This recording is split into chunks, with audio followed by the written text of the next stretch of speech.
long-term energy plan that can wean ourselves off this addiction to oil. President Bush said we're addicted to oil, and he turns around and says, let's just get more addicted to oil. I don't understand why the Republicans then voted against our bill to call for new clean energy sources and electricity so we can electrify our car and not have to burn oil. I don't know why they voted against our tax package that would allow tax breaks for companies like the Sapphire Energy Company that's making biofuels out of algae. That's a long-term solution to this problem. But we got to have a short-term solution too.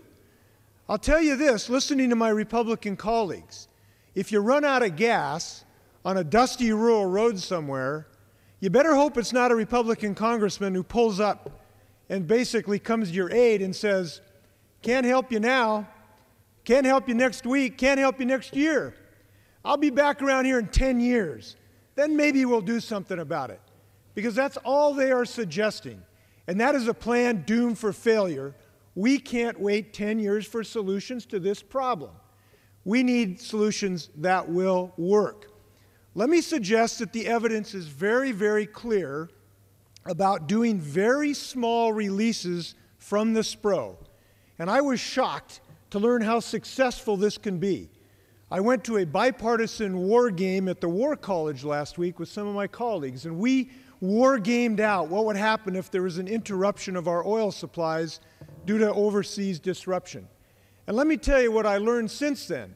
Small releases from the SPRO can have huge ramifications for the price of gasoline. Look what happened in 1990 during Desert Shield when the first President Bush allowed release.